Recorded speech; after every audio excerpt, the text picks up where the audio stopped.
제가 최근에 읽기 시작한 책이 있습니다. 서울 자가의 대기업 다니는 김부장 이야기라는 책인데요. 이것이 서울에 있는 사람들이 생각인 것 같아요. 성공했다 그러면 서울에서 전세가 아니고 자가로 살고, 그 다음에 대기업 다니면 성공한 사람의 축에 아마 들은 모양입니다. 그래서 총 3권으로 되어 있는데 제가 2권은 다 읽었고요. 지금 3권째 중반을 좀 읽어가고 있습니다. 어려운 내용의 소설도 아니고 그냥 한국 사회에서 일어나고 있는 사실주의 소설이라 제가 빠른 시간에 2권을 읽었습니다. 제가 이 책이 출간했다라고 하는 그런 뉴스를 접하고 제가 이 책에 흥미를 갖게 된 것은 한국을 떠난 지도 좀 오래된 것도 있고, 또 사실 저는 아주 약점이 하나 있습니다. 무슨 약점이 있느냐면 일반 직장 생활을 해본 경험이 없어요. 그래서 사실은 저는 쭉 신학교 졸업하고 목회만 해왔기 때문에 직장 생활 하시는 여러분들의 고충과 어려움도 제가 또 잘 모르고 해서 여러분들의 직장 생활도 좀 이해해 볼 겸 해서 제가 읽기를 시작했습니다. 1권의 주인공은 김 부장이고요. 대기업에서 25년째 근무 중이고 서울에서 자가로 살고 있고 연봉은 약 1억 원 정도 됩니다. 그리고 주식 투자도 한 1,000만 원 정도 하고 있고, 입사 초기서부터 보고서의 장인이라고 불리는 그런 별명을 가지고 승진 때마다 누락되지 않고 제때 다 승진을 했고요. 그리고 주말마다 상무이사와 전무이사를 모시고 골프를 나가면서 자기도 어떻게 하면 이사가 돼볼까 시시탐탐 노리고 있는 그런 김 부장 이야기인데, 결국은 임원 승진을 하지 못하고 명예퇴직함으로 해서 김 부장으로 그가 1권의 이야기가 이제 마지막으로 끝이 나게 됩니다. 회사에서 임원이라고 하면 일반적으로 이제 이사를 말합니다. 그 책을 읽으면서 제가 새롭게 알았던 것은 이사는 매년 재계약을 하더군요. 저는 한 번 이사는 영원한 이사인 줄 알았더니 1년에 한 번 재계약해서 실적이 안 좋으면 1년 이사하고 잘리는 거고, 안 그러면 계속해서 이사도 할 수 있다라는 것을 제가 알게 됐는데, 그럼에도 불구하고 많은 직장들이 그 임원 승진의 꿈을 가지고 이제 직장 생활을 하는데, 왜냐하면 임원이 직장 생활의 꽃이다 이렇게 설명을 하고 있더라고요. 감리교에서의 꽃은 뭐냐면 감리사입니다. 감리교단은 감리교의 꽃은 감리사다 이런 우스갯소리도 하고 있는데, 아무튼 임원이 그렇다는데요. 여러분들의 입장은 어떤지 잘 모르겠습니다. 매년 연말이 되면 교회는 각 부서에서 임원을 이제 임명해야 합니다. 교회 임원이라고 하면 이제 집사, 권사, 장로를 말하는 것이고, 또 각 부서의 부서장을 이야기하고, 또 각 선교회 회장이 우리가 임원이라 그렇게 할 수가 있습니다. 그런데 문제는 이제 서로 임원을 안 하려고 거절하는 경우가 많다라고 하는 얘기고요. 때로는 임원을 시키면 교회 안 오겠다, 목사에게 협박 아닌 협박을 하시는 분도 계시기도 합니다.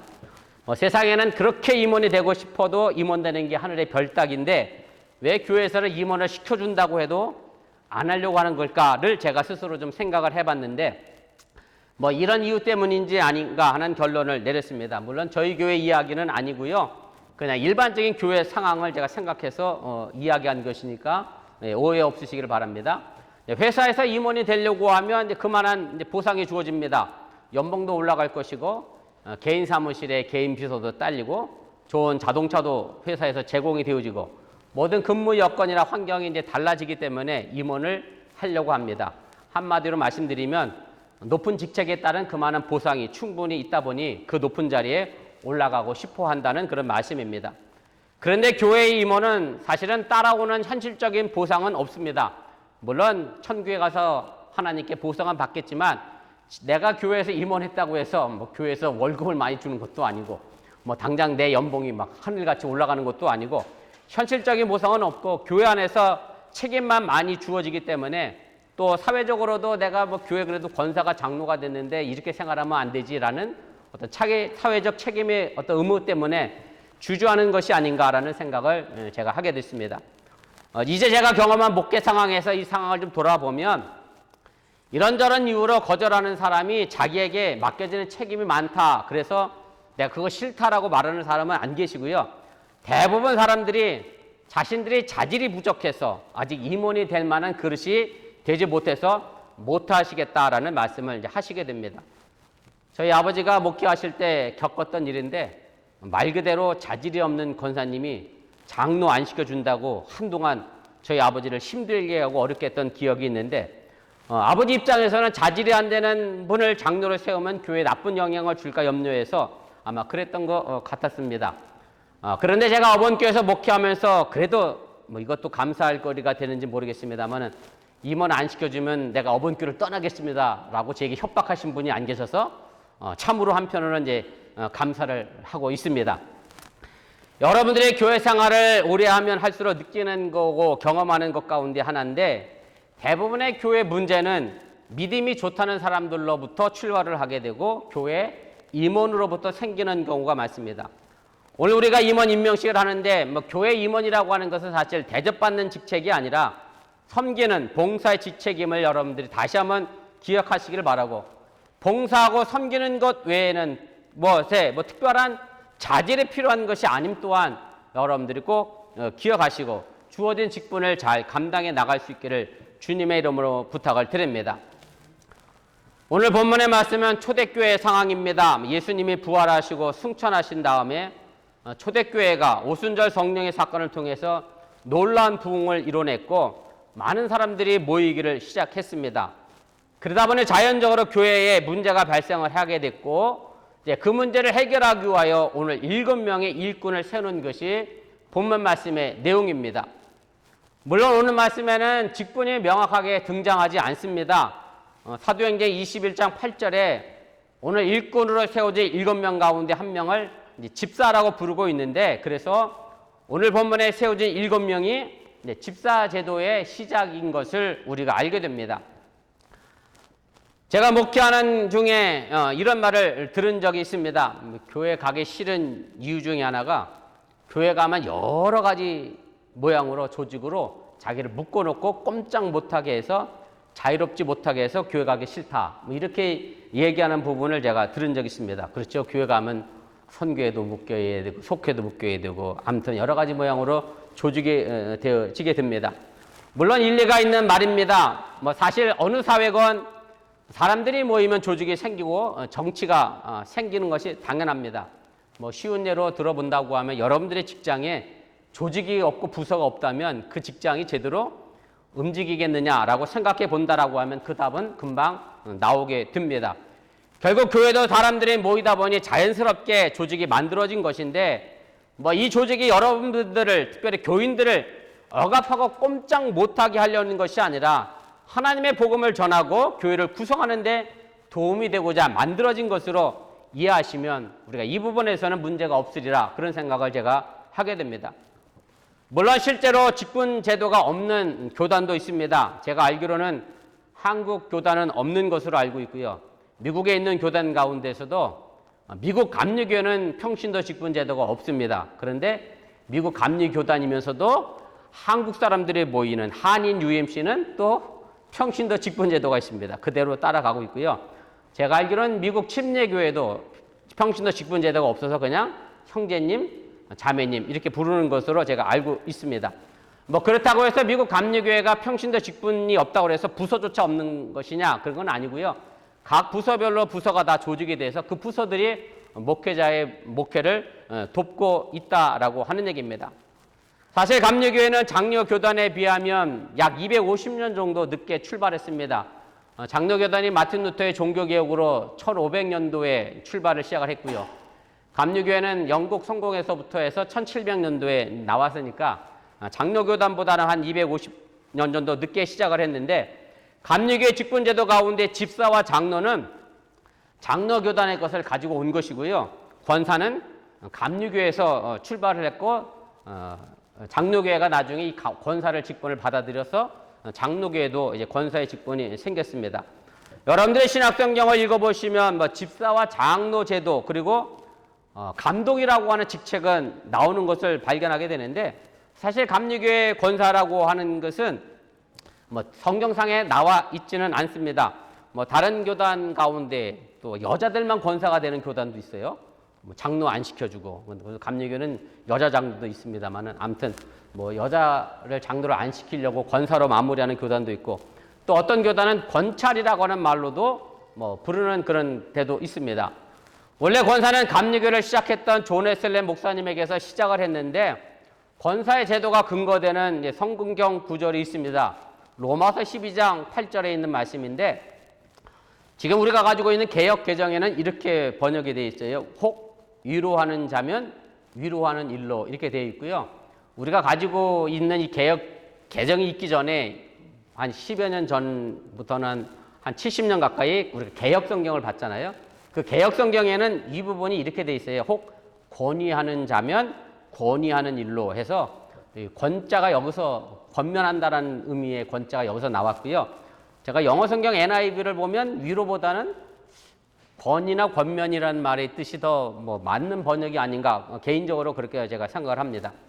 요한 웨슬레이 목사님 당시에 교회 내에 설교할 사람이 부족하다 보니까 평신도 가운데에 헌신적인 성도를 뽑아서 일정 기간 훈련을 시키고 평신도 설교자를 만들어서 설교를 시켰고요. 나아가서 초신자들의 신앙을 지도하는 역할까지 맡아서 이제 부족한 목사를 대신하게 했는데 바로 이것이 권사제도의 출발이었다라는 것을 여러분들 상식적으로 알아두시길 바랍니다. 이렇게 해서 한국 감리교에서 운영하는 이제 권사제도를 한국의 장로교회가 1955년 제 40회 총회에서 그 제도를 받아들여서 장로교회도 이제 사용하게 됐고요. 지금의 많은 교회가 물론 있습니다만은 그런 가운데서도 이 직분 제도를 선택해서 사용하는 교회가 있고 그렇지 않은 교회도 있음을 우리가 보게 됩니다. 지금의 많은 교단과 교회들이 존재합니다. 많은 교회들이 닮고 싶어하고 그렇게 되고 싶은 교회가 있는데 그것이 바로 사도행전에 기록된 이제 초대교회의 모습입니다. 그래서 실제로 교회 이름을 이제 초대교회라고 지은 교회도 우리 주변에 있음을 우리가 보게 됩니다. 초대교회가 어떤 교회였는지 제가 설명하지 않아도 여러분들이 이미 잘 아실 것이고 이렇게 멋지고 아름답고 성령 충만한 초대교회 안에도 그만 문제가 생기고 말았습니다. 사실 초대교회에 문제가 생겼다라고 하는 얘기는 이 지구상에 있는 모든 교회에 문제가 없는 것은 없다는 뜻도 됩니다. 큰 교회건 작은 교회건 할 것 없이 여러 가지 문제를 가지고 우리가 살아가게 된다라고 하는 얘기입니다. 물론 교회가 신실해야 하고 온전해야 되고 완전해야 되는 것은 맞습니다만은 그렇다고 해서 교회가 완전한 것이 아니라는 사실을 여러분들이 깨달으시길 바라고 교회에서 발생하는 문제를 어떻게 해결해 나가느냐가 더 중요하다는 사실을 여러분들이 믿으시기를 바랍니다. 초대교회는 성령의 역사로 성장을 했습니다. 그리고 지금 우리가 읽은 본문 말씀에 보면 내적인 문제로 갈등하게 되고 그 내적인 문제를 해결하고 난 다음에 오늘 7절 말씀에 보면 더욱 놀랍게 성장하고 발전해 간 것을 우리가 발견하게 됩니다. 그래서 초대교회는 여전히 지금의 교회가 본받아야 될 모범된 교회라고 하는 사실을 우리가 알게 됩니다. 바라기를 어번교회 모든 임원들이 교회의 모든 문제를 아름답고 지혜롭게 풀어가는 하나님의 귀한 일꾼이 되시기를 축원을 드립니다. 오늘 본문의 말씀을 좀 살펴보면서 직분자로서 그리고 성도로서 내가 어떤 신앙의 삶을 살아야 할 것인가를 좀 생각해 보면서 이 시간 모두 함께 은혜 나누기를 원합니다. 첫 번째 생각해 볼 것은 교회에 원망의 문제가 나타나게 됐습니다. 사실 예수 그리스도 안에서 감사해야 될 사람들이 원망을 하게 된 것이 문제라고 하는 얘기고 당연히 감사해야 될 사람들이 감사하지 못하고 원망을 하게 되니까 분열의 문제는 자연스럽게 생겨나게 됐다는 말씀입니다. 오늘 본문에 보면 이제 헬라파 유대인이라는 사람들이 등장하고 히브리파 사람들이 등장합니다. 유대인이면 유대인이지 헬라파 유대인은 뭐고 히브리파 유대인은 뭐고 이렇게 생각할 수 있습니다만은 쉽게 여러분들 이해하기 쉽게 말씀을 드리면 헬라파 유대인들은 자신의 고향 땅이 이스라엘을 떠나서 살았던 사람들입니다. 로마 각지에서 흩어져 살았던 사람들이고 로마 제국은 정치적으로는 로마이고 문화적으로는 이제 헬레니즘 문화 속에 살았던 그런 사람들이죠. 쉽게 말씀드리면 외국에 나가서 외국 물 좀 먹었던 사람들이고 딱 이민자라고 하면 틀리지 않습니다. 헬라파 유대인들은 본국을 떠나서 외국에 나가 살았던 이민자들이고 그 다음에 히브리파 사람들은 본국을 떠나본 적이 없는 사람들이에요. 이스라엘이라고 하는 나라 안에서 살았던 사람들이고 그리고 모국어인 아람어를 사용했고 헬라파 유대인들은 그때 당시에 사용하던 헬라어죠. 지금의 그리스어, 그리고 언어를 사용했던 사람들이고 그러다 보니 문화적으로나 종교적으로나 언어적으로나 여러 가지 문제로 이제 부딪힐 수밖에 없는 그런 상황에 놓여져 있는 것이 초대교회의 모습이었다라고 하는 얘기입니다. 결국 이 갈등의 문제가 어디서 나타나게 됐느냐면 교회에서 과부들에게, 가난한 사람들에게 구제 음식을 배분하게 되는데, 이런 상황 속에서 이제 문제가 배출되게 됐고 상황이 생겨나게 됐다라고 하는 얘기입니다. 사실 이런 환경은 우리 교회도 별반 다르지 않습니다. 여러분들도 여자리에 함께 모여서 예배를 드립니다만은, 어떤 분들은 미국에 오래 오셔서 정착하신 분들도 계시고, 아니면 한국에서 미국에 온 지 얼마 안 되신 분들도 계시고, 또 타주에서 일자리 때문에 이것에 오신 분도 계시고, 신앙적으로도 마찬가지입니다. 어떤 분들은 그 신앙의적 배경이 감리교 출신도 있고, 장로교 출신도 있고, 침례교 출신도 있고, 순복음교회 출신도 있고, 성결교 출신도 있고, 여러 가지 모양의 다 배경을 가지고 있습니다. 그래서 같은 점만 확대해서 보면 아무 문제가 없는데, 이상하게 사람들은 같은 점은 확대해서 안 보고 나랑 뭐가 좀 다른 부분만 자꾸 확대해서 보다 보니 문제가 생기게 되고, 그것으로 인하여 서로 갈등의 문제가 생길 수밖에 없다라고 하는 얘기입니다. 그런데 우리가 잊지 말아야 될 것은, 그리스도 안에서 헬라파 유대인이든 히브리파 사람이든 간에 하나 되어져야 한다는 사실이고, 우리 교회 안에 여러 배경의 사람들이 함께 모였지만 예수 그리스도 안에서 우리가 온전히 하나 되어져야 이 원망의 문제가 생기지 않고 해결된다는 사실을 여러분들이 믿으시기를 바랍니다. 자, 그럼 이 문제를 어떻게 지혜롭게 해결해 나갔느냐가 오늘 관건이고 중요한 내용입니다. 그 첫째는, 사도는 본연의 직무인 복음 전하는 일에 집중을 했고, 바로 오늘 선택된 일꾼들은 그것을 도와 주었다는 데 있습니다. 오늘 본문의 사도들은 교회에 문제가 생긴 것에 대해 문제의 핵심을 바르게 이해를 했습니다. 자신들이 본연의 직무였던 복음 전하는 일에 충실하지 못했고, 오히려 구제하는 일에만 열중하다 보니까 이런 문제가 생겼다라고 생각해서 자신들이 복음 전하는 일에 충실을 다할 것을 이제 다짐을 하게 되고, 그리고 그런 구제하는 문제는 7명의 일꾼을 선택해서 맡기게 된 것이 바로 집사 제도의 기원이 되게 됩니다. 물론 어떤 분들은 이 교회 직분 제도가 이제 성경적이지 않다라고 말하는 분들도 계십니다. 물론 성경적이지 않을 수도 있습니다. 성경적이다라고 하는 말의 의미를 어떻게 해석하느냐에 따라 다르긴 한데요. 성경적이다를 뭐랄까요? 말 그대로 성경 하나하나를 문자 그대로 지킨다라는 것을 성경적이다라고 하면, 사실은 권사라고 하는 이 제도는 성경상에 없는 직분 제도이기 때문에 없어져야 할 수도 있습니다. 그런데 성경적이다라고 하는 말의 의미를 문자 그대로 해석의 의미가 아니라 하나님께서 우리에게 주신 보편적인 의미를 해석하게 되면 권사라고 하는 제도는 얼마든지 만들어지고 생겨날 수 있게 됩니다. 사실 이 성경적이다라고 하는 말의 의미를 정확히 적용시키려고 하면, 사실 여러분들 구약 성경에 나와 있는 대로 율법을 지켜나간다면 누가 지켜나가겠어요? 여러분 돼지고기 다 드시잖아. 그렇잖아요. 그래서 사실 성경적이다라고 하는 말의 의미를, 이걸 내가 문자적으로 그대로 해석을 할 것이냐, 아니면 하나님이 우리에게 어떤 의미로 이것을 주셨느냐, 그 뜻을 분발하느냐에 따라 그 의미는 달라지게 된다라고 하는 얘기고요.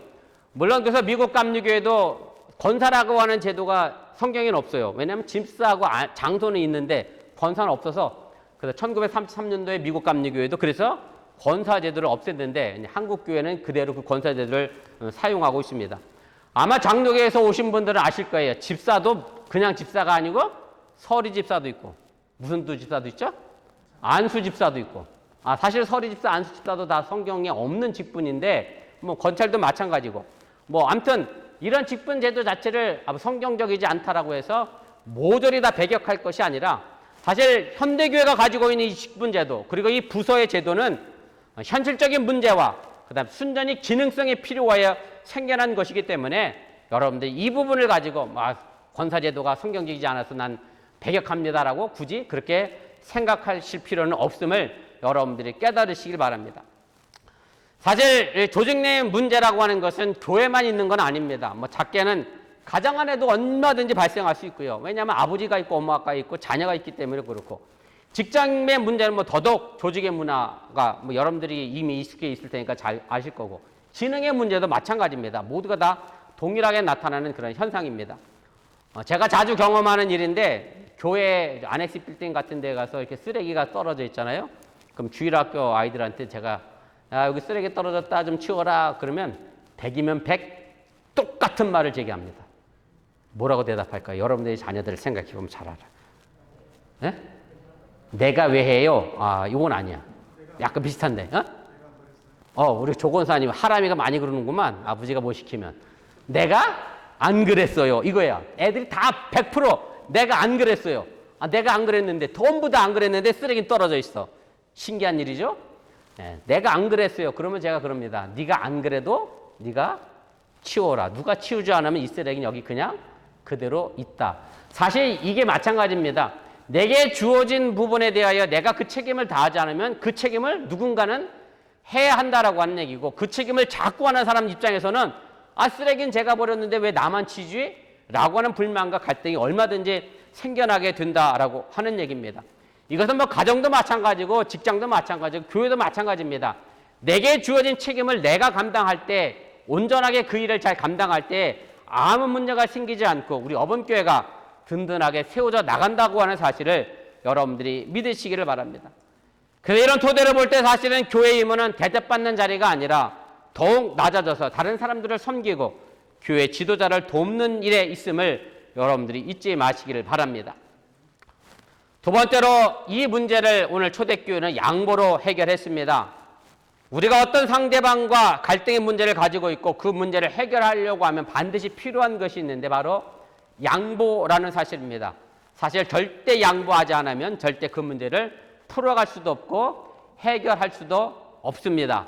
여러분들이 잘 아시는 이솝 우화처럼 염소 두 마리가 외나무 다리에 마주 앉아갖고 어떻게 했어요? 서로 먼저 건너가겠다. 뿔을 들이밀으면 둘 다 다리 밑으로 떨어져 죽습니다. 그러나 한 염소가 먼저 무릎 꿇고 그 위로 넘어가게 하고 그렇게 하면 자연스럽게 그 문제는 해결되는데, 사실 오늘 이 구제 문제도 마찬가지입니다. 오늘 사도들의 책임하에서 사도들은 집사를 세워 자신들의 권한을 양보를 했습니다. 사도들이 가지고 있는 권한이었지만 그것을 일꾼들에게 양보했다라고 하는 얘기고, 왜냐하면 바로 그 사람들의 불평이 뭔지 잘 알았기 때문에, 이해했기 때문에 그것을 양보했고 충분한 이유가 있다고 생각했기 때문에 사도들이 양보했다라고 하는 얘기입니다.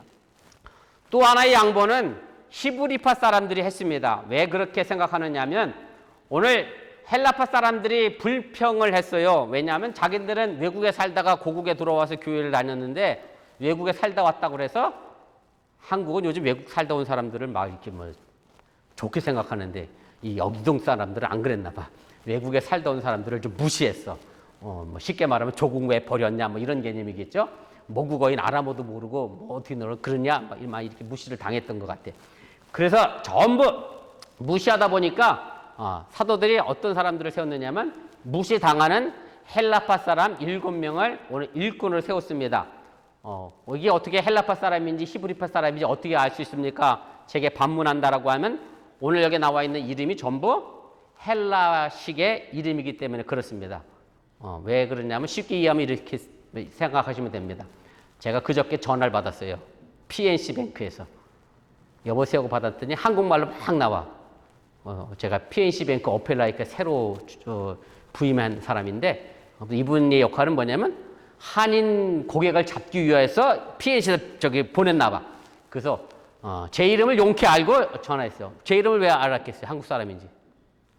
뭐 병수니까 알았겠지. 내가 거기다 피터라고 썼으면 피르라고 썼으면 이 사람이 알았겠어요. 예, 이런 식입니다. 헬라파 사람들의 이름은 고정화 거의 돼 있어서 히브리 사람들과 완전히 구별돼서 오늘 여기 나온 7명은 전부 헬라파 사람들입니다. 그래서 히브리파 사람들이 이렇게 따질 수도 있어요. 야, 7명 세울 때 그래도 최소한 히브리파 사람 3명 세워줘야지 어떻게 니들이 혼자 다 7명 다 갔냐 이렇게 얘기하지 않았다라고 한 얘기고, 서로 양보했기 때문에 이 문제는 해결됐다라고 하는 사실을 여러분들이 기억하시길 바랍니다. 세 번째 문제 해결은 모든 것을 신앙 안에서 해야 합니다. 오늘 본문 3절 말씀에 보면 7 집사를 선택하는 기준이 나와 있습니다. 먼저는 성령 충만한 사람들이고 그 다음은 지혜가 충만한 사람이고 세 번째로는 사람들에게 칭찬을 듣는 사람들입니다. 이런 기준을 보면 여기 앉아 계신 권사님, 집사님들이 야 정말 나는 자질이 있다라고 생각하면 어찌 보면 또 교만인 거예요. 그죠? 난 역시 자질이 없구나. 난 못하겠다.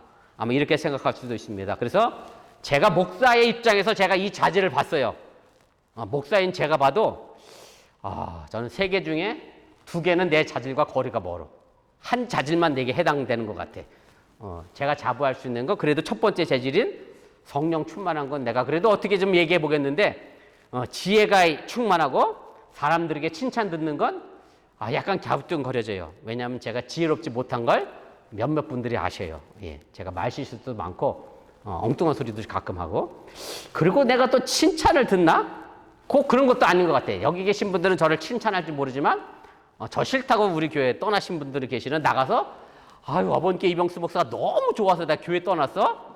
절대 이렇게 안 하실 거란 말이야. 그렇게 생각하면 나도 굳이 꼭 칭찬 듣는 사람도 아닌 것 같아요. 그래서 이런 기준을 보고 그럼 내가 뭐 이 임원의 직분을 포기해야 하느냐?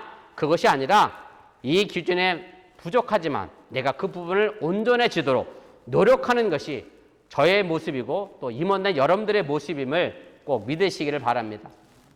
이런 집사의 기준을 보면서 여러분들이 절망하지 마시고 이런 집사가 되어줘야 되겠다. 그렇게 결단하고 결심할 수 있기를 바랍니다. 집사를 헬라어로 보면 디아코노스라고 합니다. 그리고 봉사는 디아코니아라고 합니다. 봉사한다라고 하는 말의 의미는 디아코네인입니다. 이 세 단어의 의미는 전부 디아코니아에서 나왔습니다. 같은 어원을 가지고 있고 디아코네인은 식탁에서 수종 드는 사람을 가르칩니다. 요즘 말로 하면 웨이터라고 해도 틀리지가 않습니다. 가만히 생각해 보면 결국 임원은 다른 사람이 편안하도록 식사하도록 왔다 갔다 하면서 수종 드는 사람이고 심부름하는 사람입니다. 이것이 봉사고 내가 집어먹는 것이 아니라 다른 사람들을 먹이는 것이 한다는 사실을 기억하시기를 바랍니다. 교회는요 문제가 있습니다. 그 문제는 오늘도 있을 것이고 내일도 있을 것이고 이 땅에 주님이 다시 오는 재림의 날까지 교회의 문제는 여전히 발생할 겁니다. 그럼 그 문제를 우리가 어떻게 해결하느냐 그것이 우리의 가장 중요한 것임을 기억하시고 임원된 되신 분들이 오늘 초대교회 문제를 해결하는 이 방식을 가지고 다시 한번 생각해 보시기를 바랍니다. 오늘 저희 교회 6분이 신천 임원이 되십니다. 그리고 기존에 이미 임원 되신 분들도 계십니다. 단순히 불려지는 이름이 아니라 그 이름에 걸맞게 봉사하고 자신의 책임을 다하시는 임원들이 되시기를 바라고요. 우리 어번교회는 임원들을 통해서 오늘 본문 7절에 나와 있는 말씀처럼 하나님의 말씀이 점점 왕성해지고 제자의 수가 심히 더 많아지는 2022년이 되시기를 주님의 이름으로 간절히 축원을 드립니다. 우리 잠깐 기도하겠습니다. 우리 말씀